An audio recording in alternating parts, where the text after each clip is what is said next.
اور ہمارے ساتھ لکیلی پاکستان کی ایک ایسی شخصیت موجود ہیں جنہوں نے انتہا پسندی کے خلاف بڑا کام کیا، معاشرے میں اعتدال کے حوالے سے بڑا کام کیا، اور انہوں نے اللہ کے رسول صلی اللہ علیہ وسلم کی سیرت کو ایک اور انداز سے لکھا، اور ایک بڑا خوبصورت، یعنی ان کی ٹائٹل ہے کہ آقا کا ایک نیا تعارف، یعنی معاشرے کے اندر ایک نیا تعارف کروانے کی کوشش کی۔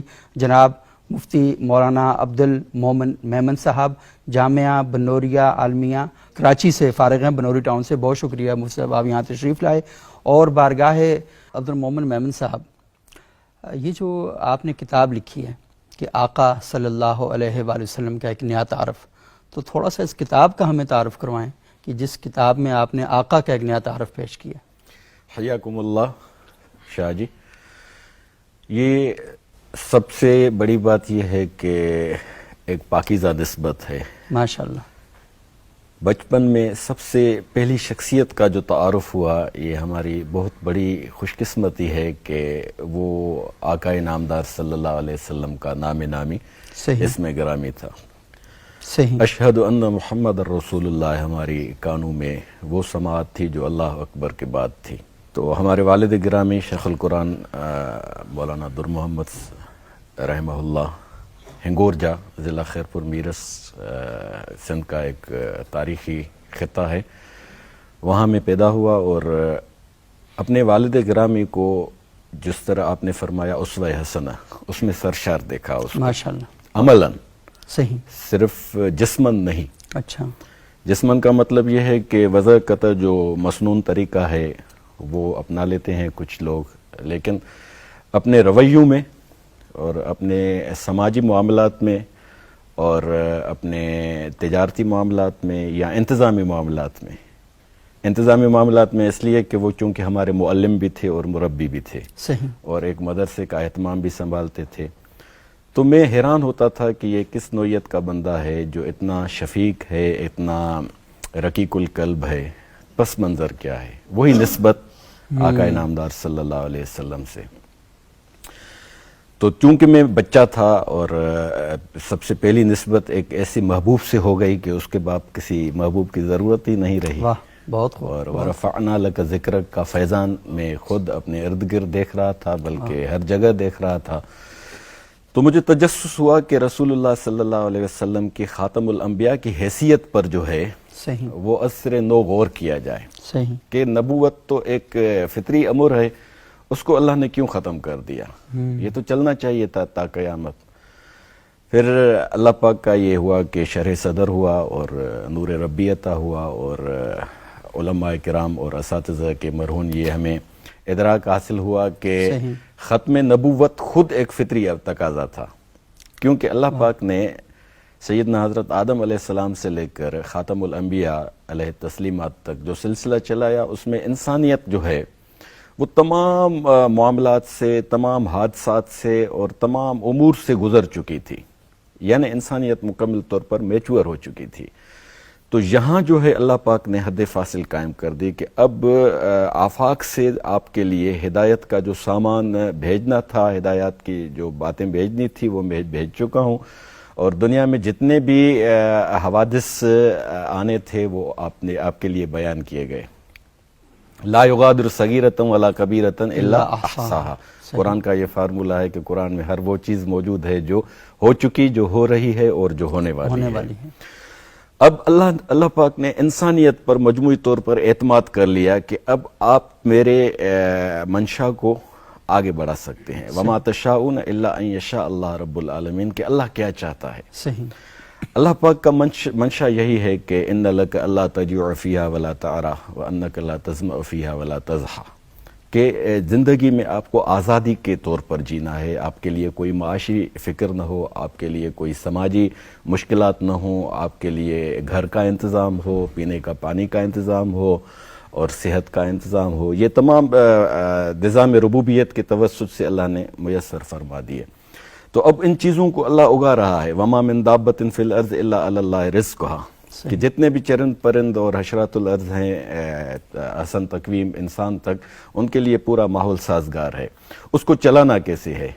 یہ سلسلہ رسول اللہ صلی اللہ علیہ وسلم تک اللہ پاک نے ہمیں اسوہ حسنہ کی صورت میں عطا فرما دیا. اسوہ حسنہ کی سب سے خوبصورت شکل قرآن حکیم ہے. تو مجھے یہ توفیق عطا ہوئی کہ میں رسول اللہ صلی اللہ علیہ وسلم کے متعلق جانوں کہ یہ جو ان کے توسط سے ہم پر اعتماد کیا گیا ہے کہ اب آپ کو یہ سلسلہ چلانا ہے.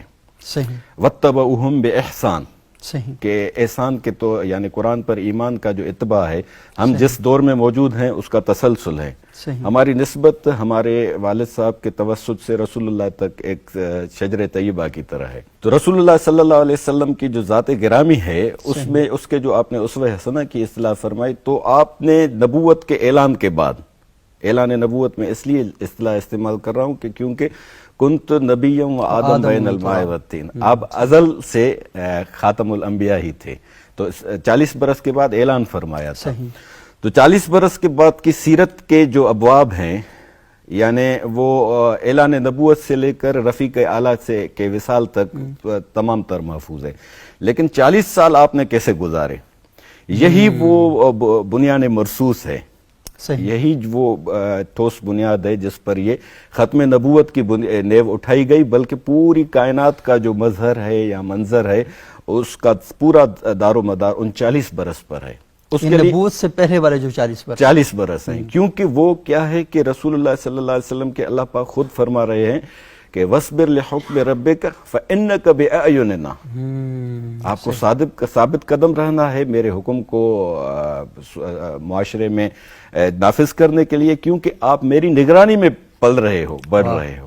جس پر اللہ کی نگرانی ہے، جس کی کا مربی خود اللہ ہے. یہی وجہ ہے کہ آپ یتیم ہو کر پیدا ہوئے تھے تاکہ آپ کے والد گرامی کی تربیت کا سایہ پر بھی ان پر نہ ہو. بہت خوب، بہت خوب. تو فَإِنَّكَ بِأَعْيُنِنَا، تو رسول اللہ ظاہری بات ہے جب پیدا ہوئے ہیں تو اس وقت سے لے کر اعلان نبوت تک وہ 40 برس آپ نے کیسے گزارے. اس کے لیے مجھے جب ہم بخاری شریف پڑھ رہے تھے تو کیف کان بدء الوحی، یہ پہلا باب ہے، اس کی پہلی حدیث جو ہے حدیث سیدہ خدیجہ کے نام سے معروف ہے. اس میں رسول اللہ جب وحی لے کر تشریف لاتے ہیں گھر تو فرماتے ہیں انی اخاف علی نفسی، مجھے بہت عجیب کیفیت کا احساس ہو رہا ہے. یعنی ایک خوف کی کیفیت ہے، کیونکہ وہ خوف وہ منفی خوف کی نوعیت نہیں تھی، ذمہ داری کے احساس کا خوف تھا کہ نبھا پاؤں گا نہیں، کہ کیونکہ وہ قول ثقیل تھا. اِنَّا سَنُلْقِي عَلَيْكَ قَوْلًا ثَقِيلًا. ہم تو قرآن پڑھتے ہیں نا، جب وہ نازل ہوتی تھی آیات، تو آیات اللہ کا کلام ہے، اللہ کا کلام نور ہے، اور ایک نور میں جب وہ مرج ہو رہا ہے تو وہ جو کیفیت میں سکل پیدا ہو رہا تھا، اس کے لیے اللہ پاک نے فرمایا وَوَضَعْنَا عَنْكَ وِزْرَكَ الَّذِي أَنْقَضَ ظَهْرَكَ، آپ کی کمر توڑنے والا تھا لیکن میں نے سنبھال لیا کیونکہ آپ میری نگرانی میں ہو.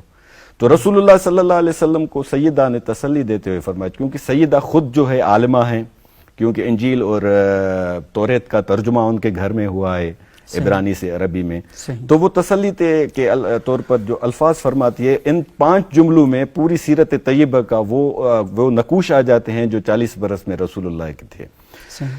واللہ لا یخزیک اللہ ابدا، میں اللہ کا قسم کھاتی ہوں میرے محبوب کہ اللہ آپ کسی پریشانی میں مبتلا نہیں ہوں گے. کیوں کہ انک لتصل الرحم وتحمل الکل وتکسب المعدوم وتکرم الضیف وتعین علی نوائب الحق، کیونکہ آپ ہمیشہ صلہ رحمی کرتے رہے ہیں، یعنی لوگوں کو آپ نے جوڑا ہے، توڑا نہیں ہے. وتکسب المعدوم، جن کے پاس کچھ نہیں ہے ان کے لیے کما کے لاتے ہیں اور ان کو برسر روزگار کرتے ہیں، ان کو اپنے پاؤں پہ کھڑے کرتے ہیں، ان کو بھیک نہیں دیتے، پاؤں پہ کھڑے کرتے ہیں. اور اس کے واقعات بھی بہت سارے ہیں. تحمل الکل، جو نادار ہیں، جو معذور ہیں، ان کا بوجھ آپ اپنے کاندھوں پر اٹھاتے رہے ہیں 40 برس تک. وتکرم الضیف، آپ کے دسترخوان سے کبھی بھی کوئی بھی بھوکا نہیں واپس ہوا. وتعین علی نوائب الحق، جب ظالم اور مظلوم کا آپس میں تصادم ہو جاتا ہے تو آپ نہ صرف مظلوم کے ساتھ کھڑے ہو جاتے ہیں بلکہ مظلوم کی آپ طاقت بن کے ان کو اپنا حق دلا کے رہتے ہیں. جو یہ 5 جو آپ کی ایکٹیویٹیز رہی ہیں، تو یہ 5 خصلتیں آپ کے اندر موجود ہیں. تمام انبیاء کی یہی سنت ہے، اللہ کا منشا یہی ہے، اور جو بھی ناموس کا پیغام آیا ہے وہ یہی چاہتا ہے جو آپ کرتے رہے ہیں. تو ان 5 نکات کو بنیاد بنا کے یہ میں نے رسول اللہ صلی اللہ علیہ وسلم کے نئے انداز سے جو ہے بانداز دیگر تعارف پیش کیا قبل ہے کی جو زندگی ہے کہ اللہ کے رسول صلی اللہ علیہ وسلم نے وہ زندگی کیسے گزاری، اور وہ جو زندگی ہے وہ بھی اگر دیکھا جائے تو اتنی عروج پر ہے، اور اتنی اس کے اندر خوبصورتیاں ہیں، اور ان کے اندر اتنے محاسن جمع ہیں کہ انسان اگر ان پہ عمل کرے، جیسے سیدہ خدیجہ الکبریٰ نے پہلی وحی کے پر اللہ کے رسول کو جو ان کی 5 خصوصیات بتائیں، اس کا مطلب ہے نا کہ یہ وہ خصوصیات تھیں جو سوسائٹی میں اللہ کے رسول کی نسبتوں سے عام تھیں، لوگوں کو پتہ تھا کہ یہ سارے کام کرتے ہیں، تب بھی تو سیدہ خدیجہ کو بھی پتہ تھا۔ وہی جو آپ نے فرمایا کہ ایک ہی چہرہ ہے جس کی طرف دیکھتے ہیں۔ واہ، بالکل، فردوہ الی اللہ بہت اچھا اور بڑی امپورٹنٹ بات آپ نے کی عبد المومن میمن صاحب۔ یہ جو بات ہم نے کی اس کے اندر ایک اور پہلو بھی ہے کہ کچھ لوگ عمر کا آخری حصہ جب آتا ہے نا تو سارا زور عبادات پر دیتے ہیں، اور یہ کہتے ہیں کہ بس اللہ کے رسول نے ہمیں عبادات سکھائیں، مطلب ہے کہ ایک طرح سے 3 گروہ بن چکے ہیں، ایک وہ ہے جو صرف عمل پر زور دیتا ہے، ایک وہ ہے جو صرف عبادات پہ لگا ہوا، ایک وہ ہے جو محافل نعت خوانی ہیں، جلوس ہیں، ان کے اوپر اصرار کر رہا ہے، اور سب نے اپنی اپنی شناختیں بنا کر ایک علم اٹھا دیا معاشرے میں، اور بجائے اس کے کہ ان تینوں چیزوں کا تقاضا کیا جا رہا ہے ہم سے دین میں، یعنی ہم اللہ کے رسول کی حمد و نعت بھی بیان کریں گے، اور ان کی عشق اور محبت کے جو چنگاری ہے اس کو بھی معاشرے میں ہم فروغ دیں گے، عمل کے میدان میں ہم خالی نہیں چھوڑیں گے، اور عبادات کا بھی نہیں خالی چھوڑیں گے۔ لیکن کچھ طبقات ایسے ہیں کہ بس اپنے آپ کو فکس کر دیا عبادات کے ساتھ، تو کیا جو اللہ کے رسول صلی اللہ علیہ وسلم کی جو ذات مقدسہ ہے وہ صرف ہمیں یہی کہنے کے لیے آئی کہ بس آپ عبادات کے لیے مختص ہو جائیں، خاص ہو جائیں؟ شاہ جی، لفظ عبادت جو ہے یہ ایک ہمہ گیر اصطلاح ہے۔ صحیح۔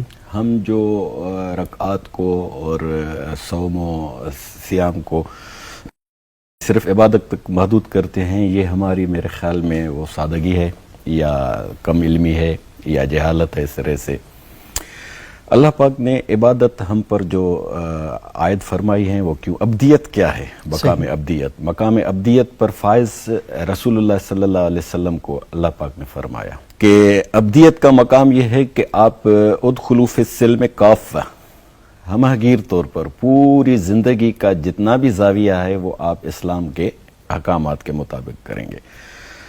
اب یہ جو آخری عمر کا آپ نے کی اصلاح فرمائی، یہ احساس شرمندگی ہے، یہ بھی ایمان کا حصہ ہے کہ جب آپ کو محسوس ہوتا ہے کہ میں نے غلط کیا ہے، اب مجھے اس کا ازالہ کرنا چاہیے، تو اس ازالے کا بھی فارمولہ قرآن پاک نے ارشاد فرمایا ہے کہ ان الحسنات یذہبن السیئات، تو حسنات کریں، اور لن ینال اللہ لحومها ولا دماؤها ولکن ینالہ التقوی، تقوی مطلوب ہے، خون بہانا اور گوشت بانٹنا اللہ کو مطلوب نہیں ہے۔ صحیح۔ ایک اور جگہ پر فرمایا کہ مشرق کی طرف رخ کر دیں یا مغرب کی طرف رخ کر دیں، یہ اللہ کو مطلوب نہیں ہے، اینما تولوا فثم وجہ اللہ، اللہ ہر جگہ آپ کو مل جاتا ہے۔ ابدیت کا مقام یہ ہے کہ صبغت اللہ ومن احسن من اللہ صبغہ، آپ اللہ کے رنگ میں رنگ جائیں، جس طرح رسول اللہ کو اللہ پاک نے فرمایا کہ کوئی بشر ہو جس کو ہم نبوت حکمت عطا کرتے ہیں، وہ لوگوں کو کہے کہ کونوا عباد لی ولکن کونوا ربانیین، کہ میرے بندے بن جاؤ، نہیں، اللہ کے بندے بن جاؤ، ربانی بن جاؤ۔ ربانی کیا ہے؟ رسول اللہ نے فرمایا کہ تخلقوا باخلاق اللہ، اللہ کی اخلاقیات کو اپنا۔ اللہ کی اخلاقیات کیا ہے؟ فَلِلَّهِ الْأَسْمَاءُ الْحُسْنَى فَادْعُوهُ بِهَا، کہ اسماء حسنہ جتنے بھی ہیں وہ تمام تر جو ہے زندگی کے وہ چراغ ہیں جو آپ اپنے من میں سجا دیں، دماغ میں سجا دیں، پوری طرح اس میں رنگ جائیں آپ۔ اب اس کا جو سب سے بڑا فارمولہ ہے وہ یہ ہے کہ لَن تَنَالُوا الْبِرَّ حَتَّى تُنْفِقُوا مِمَّا تُحِبُّونَ، تو انفاق کرنا پڑے گا۔ ہم سب کچھ کرتے ہیں، انفاق وہاں کرتے ہیں جہاں ہمارا جی چاہتا ہے۔ یہ قرآن نے فرمایا ہے کہ من اتخذ الہہ ہوا، یہ تو آپ اپنی ہوس کی تابعداری کر رہے ہیں، اپنی خواہشات کو رنگ دے رہے ہیں۔ آپ دیکھیں کہ اجتماعیت کیا ہے، لا یؤمن احدکم حتی یحب لاخیہ ما یحب لنفسہ، ایمان کامل ہو ہی نہیں سکتا جب تک دوسرے کے لیے وہ چیز پسند کریں جو آپ اپنے لیے پسند کرتے ہیں۔ آپ اپنے لیے کیا پسند کرتے ہیں؟ وفی انفسکم افلا تبصرون، اپنے من میں چلے جائیں، جھانکیں، آپ کیا چاہتے ہیں؟ خوشحالی چاہتے ہیں، عزت چاہتے ہیں، آزادی چاہتے ہیں، اپنی فیملی کا تحفظ چاہتے ہیں، اپنے پڑوس کا تحفظ چاہتے ہیں، تو سب لوگ یہی چاہتے ہیں۔ اس لیے اس کا سارا دار و مدار جو ہے کہ انفاق پر ہے۔ انفاق کیا ہے کہ آپ کے پاس اگر صلاحیتیں ہیں وہ خرچ کریں، آپ کے تعلقات اچھے ہیں لوگوں کے کام آئیں، آپ کے پاس مال ہے، اگر مویشیاں ہیں تو دودھ بانٹیں، صبح کو لسی بانٹیں، اگر پیسہ ہے تو وہ آپ خرچ کریں اور لوگوں کو، جس طرح ہم نے پہلی گفتگو میں عرض کیا کہ رسول اللہ کی ایک صفت یہ بھی ہے کہ وہ تکسب المعدوم، اپنے لیے نہیں کماتے تھے، جن کے پاس کچھ نہیں ہے ان کو بھی انویسٹ کر کے دیتے تھے اور ان کو ان کے مالکانہ حقوق حوالے کرتے تھے۔ تو اللہ کے راستے کو اللہ کی مرضی کی بجائے ہم اللہ کے راستے پر اپنی مرضی سے چلنا چاہتے ہیں، صحیح، یہ ضلالت ہے۔ صحیح۔ اب رسول اللہ صلی اللہ علیہ وسلم کو دیکھیں، جب آپ صلی اللہ علیہ وسلم مکہ فتح کر کے تشریف لاتے ہیں تو ازواج طیبات سے جو ہے وہ ڈیمانڈ اٹھتی ہے کہ اب آپ حکمران ہیں اور ہم خیموں میں نہیں رہ سکتے۔ حضور کے حجرے کیا ہوتے تھے؟ وہ چمڑے سے پارٹیشن ہوتی تھی اور وہ کھجوروں کے تنوں سے ان کو ڈھانپا جاتا تھا۔ تو رسول اللہ کو یہ بات گراں گزری، جب گراں گزری تو اس کے بعد جو سخت آیات نازل ہوئیں کہ ان کنتن تردن زینت الحیات الدنیا فتعالین امتعکن واسرحکن سراحا جمیلا، کہ اگر آپ کو مال چاہیے تو آئیں، آپ کو اتنا دوں گا کہ آپ کبھی بھی کسی کی محتاجی نہیں دیکھیں گے، لیکن شرط یہ ہے کہ آپ میری بیویاں نہیں رہیں گے، آپ کو فارغ ہونا پڑے گا۔ تو انہوں نے سرنڈر کیا، وہ سیانی امہات تھی ہماری۔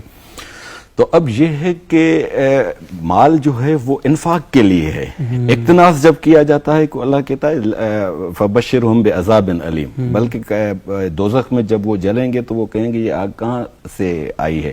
اللہ فرمائے گا ھذا ما کنتم تکنزون، یہ تو تم نے خود اپنے لیے جمع کی تھی، میری طرف سے تو نہیں ہے۔ جہاں انفاق ہے وہاں رحمت ہے، جہاں اقتناص ہے وہاں عذاب ہے۔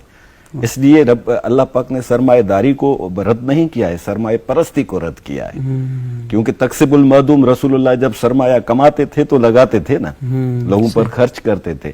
سرمایہ پرستی خراب چیز ہے، سرمایہ پرستی میں جب انسان گھس جاتا ہے تو پھر وہ کیا بن جاتا ہے؟ انہو فکر وقدر، قتل کیف قدر ثم قتل کیف قدر، پھر وہ فارمولے سوچتا ہے اور بہت زیادہ گہرا سوچتا ہے، پھر وہ سوچنے کے بعد قدر، لوگوں کا جینا حرام کرنے لگتا ہے۔ صحیح۔ اللہ نے کسی پر بار مقرر لعنت نہیں فرمائی ہے، اس ذہنیت پر لعنت فرمائی ہے۔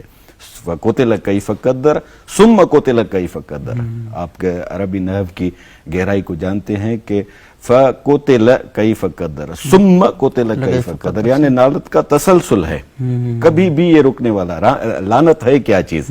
کوئی گالی نہیں ہے، البعد عن الرحمہ، اللہ کی رحمت سے محروم ہو جانا، یہ لعنت ہے۔ جب اللہ پاک اپنا سایہ رحمت ہٹا دیتا ہے تو آپ جو ہے اسپیس سے نکلا ہوا وہ مشین ہو جاتے ہیں جس میں کوئی گریوٹی نہیں رہتی، کوئی وزن نہیں رہتا۔ یہاں تھا وزن، اس میں نکل گئی اسپیس سے تو وزن کھو دیا اور اس کا کوئی رخ بھی نہیں ہوتا، اس کو کنٹرول بھی نہیں کیا جاتا، یہ لعنت ہے۔ صحیح۔ تو اس لعنت سے بچنے کے لیے ہم جب عبادات کی طرف جاتے ہیں تو نماز بھی تو ٹریننگ ہے نا آپ کی، کہ تب کچھ حرام کر کے تکبیرہ تحریم لگا کے جب آپ کہتے ہیں کہ ایاک نعبد و ایاک نستعین، یہ معاہدہ کرتے ہیں کہ یا اللہ آپ کی اور آپ کے رسول کی بات مانوں گا، یہاں سے نکلنے کے بعد اسوہ حسنہ سے سرشار ہو جاؤں گا۔ لیکن ہمارے دل میں کیا ہوتا ہے کہ نماز پڑھنے کے بعد جنت میں اتنے مکانات بن گئے، اور ایک نماز کا جو جماعت کے ساتھ پڑھی اتنا زیادہ گناہ، یہ سر آنکھوں پہ، یہ اللہ تعالیٰ کی رسول نے جب ہمیں دیا ہے تو ہمارے لیے تحفہ ہے۔ لیکن یہاں تک محدود ہو جانا، تنہا عن الفحشاء والمنکر کے فیض سے محروم ہو جانا ہے۔